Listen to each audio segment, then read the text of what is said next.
am live. I am live. Okay, so I have been, first off, my name is Zakia of naturalsoapbyzakia.com and livesoapschool.com. And I have been primarily leveraging YouTube to post videos to my website. But a lot of people have said, when are you going to go live on YouTube? When are you going to go live on YouTube? So I think today I'm going to go live on YouTube. I have to try and get used to how this all works. Okay, so the comments will show, I guess. If somebody comes in, please say hello so that I know you are here. A little bit about me, in case you are wondering, because you're like, I don't know this girl. Why should I tune in? Why should I watch her? Well, in order for you to watch me and know that I go live, make sure that you click on the subscribe button that is somewhere around, maybe on the left, maybe on the right. So I'm in my soap studio. A lot of people are like, is it like a real studio or is it like, it's my home studio, in case you were wondering. I converted my dining room into a soap studio. You cannot see. I have to figure out the right way, which is why this is going to be a good test. I like the fact that you're able to see over my head because that's just some of the products that I do make live. So we have foaming whip soap, we have black tie, we have our sample bars, we have our little soap container, or soap holder I should say. We have my book right here, guys.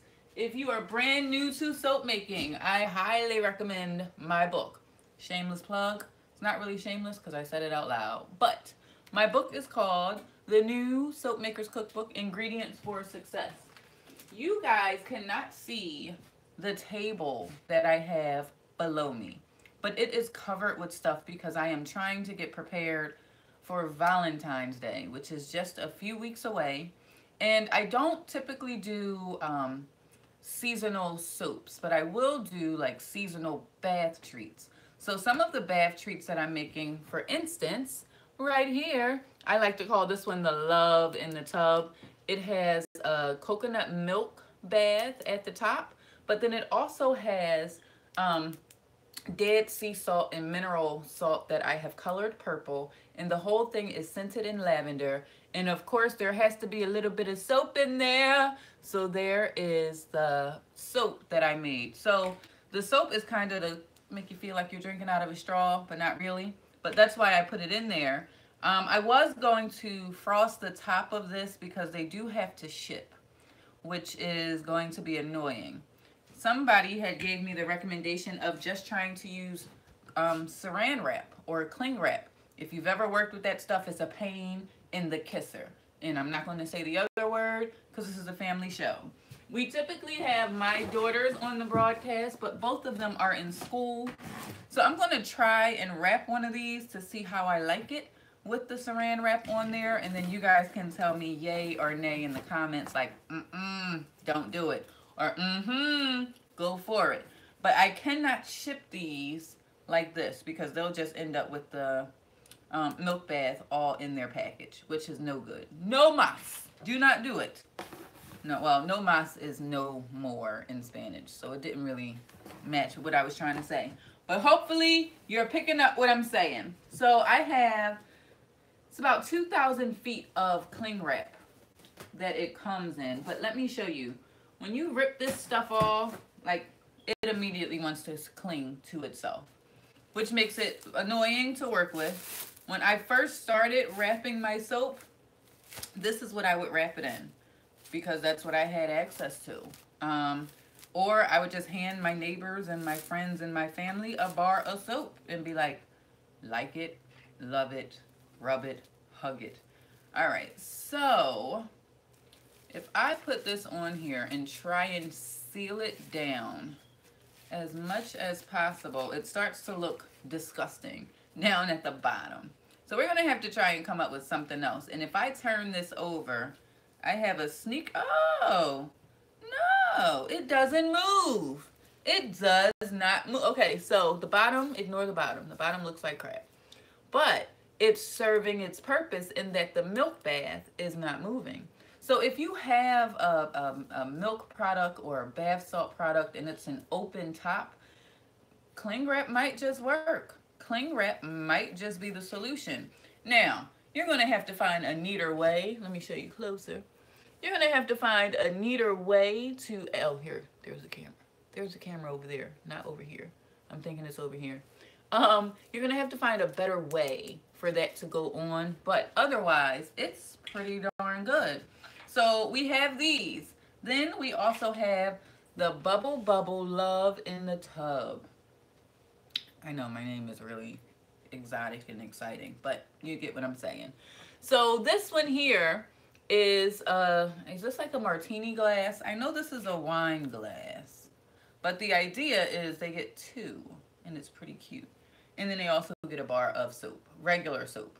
So this is a way that you can still have something for the holidays, but not kill yourself trying to make specific bars of soap, especially if you do cold processed soap where it has that really long curing period and you're not sure if people are going to love it, hate it, wish you made more of it. You don't know what the answer to that is. But if you give them something like this, it's a novelty item for the novelty holidays.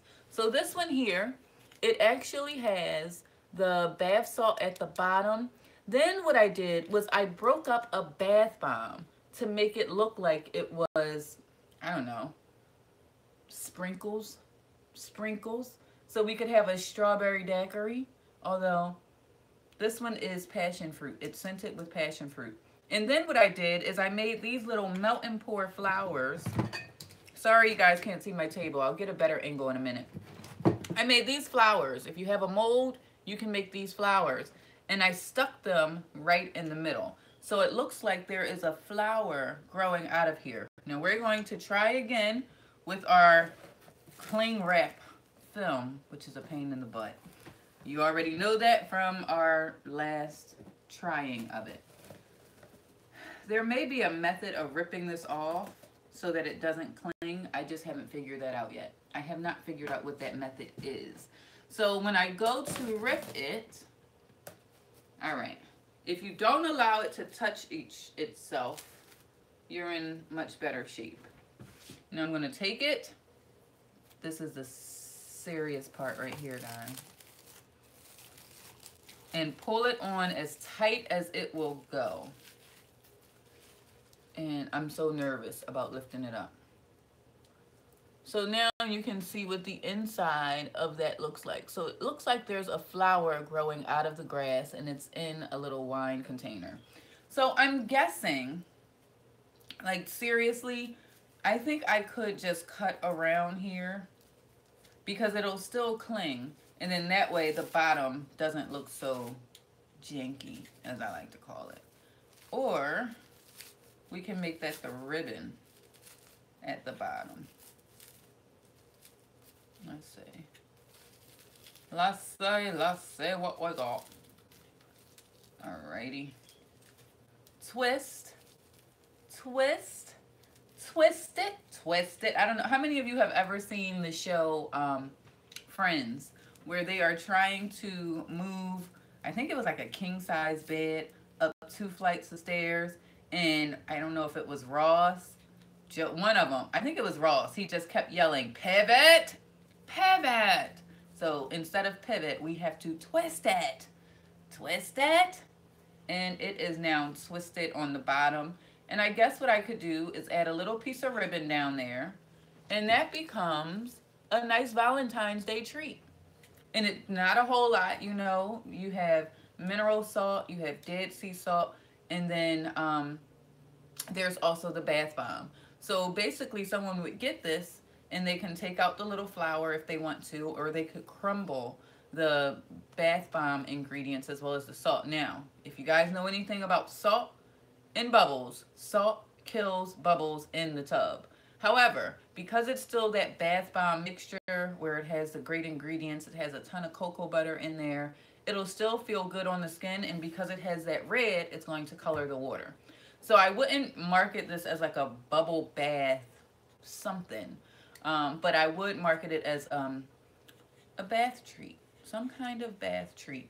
But it's very easy to do, and I think I know my customers will love this. So I'm going to finish wrapping some of them, and I'm also going to take a look here to see If I move this over just a little bit, I think if I held the camera higher and had it angled down, you guys will be able to see the table as well as the background. And I may turn that TV on. I have not had that TV on in such a long time. I think we are up to the 10-minute mark here on YouTube Live. That's incredible. That's exciting. And so, yeah. So if you have any questions at all, feel free to leave them in the comments. Or make sure that you like us on Natural Soap by Zakia right on Facebook. That's where we are. That's what we do. It's very difficult for me on YouTube. I am a live streamer at heart. However, I like to have music playing. And if you know anything about YouTube, music is a no, no, don't go. No, no, don't do it. Or you're going to get copyright slapped right on you. Copyright infringement, ma'am. We're snatching this video. So, I am trying to figure out how I am going to do my thing without music, because music kind of feeds my creative process quite a bit. So in case you guys are wondering about me, should I follow this girl? Who is she? I am Zakia of naturalsoapbyzakia.com. I am also the creator of livesoapschool.com, where I teach people all over the world how to make their own handcrafted natural soap using cold process, hot process, melt and pour, and all that good stuff. And then I also try and get across that it is so much more than soap. My business was started out of me just working with various oils and figuring out recipes that I liked. And from there, family, and if you ask a lot of soap makers, I'm sure they have very similar stories. You try it out, you test it out on unknowing suspects known as guinea pigs. And at the time, the idea of it being a business was nowhere near a thought. It wasn't even an idea at the time. And I would give it out to family, friends, coworkers, strangers on the street, librarians, whoever would take it would actually get to have my soap. And what ended up happening was they would come back for more and more and more, except the strangers. They didn't know how to find me, so they weren't getting any more. And I started realizing just how expensive my hobby was becoming, and I turned around and my coworker asked me one question that changed my whole thinking, which was, how much would you charge me to do a whole loaf for my son's school? Number one, I had no idea how to price it. Number two, I never even considered selling it. So her planting the seed for me, and at the same time live streaming became available and people would watch and tune in. And from there, my budding soap business turned into an international business. My soap has now shipped to several countries around the world in all states except for South Dakota in the United States. I don't know if the people in South Dakota just don't know about me or if they don't use soap. If you're from South Dakota, please don't take that the wrong way. You probably just don't know that Natural Soap by Zakia exists. But I am waiting for someone from South Dakota so that I can say that Natural Soap by Zakia has been to all 50 states right here from my soap studio. So I like to tinker. I'm a very creative person. I always start off every day with what if, or how could I, or what if I tried X, Y, and Z, or what if I incorporated this particular ingredient. And from there, the soaping world becomes my oyster. So I'm Zakia. I'm really glad that you have somehow stumbled upon this video. I'm going to look back at it and see about the dimensions of it and make sure that you're actually able to see on the table as well. Don't be a stranger. The way that you will not be a stranger is if you subscribe to the channel, and then you know that we're live. Bye, guys. Have a great day or evening or afternoon, wherever you are, wherever you are. Say what? Say what? Say what? All right. Bye, guys.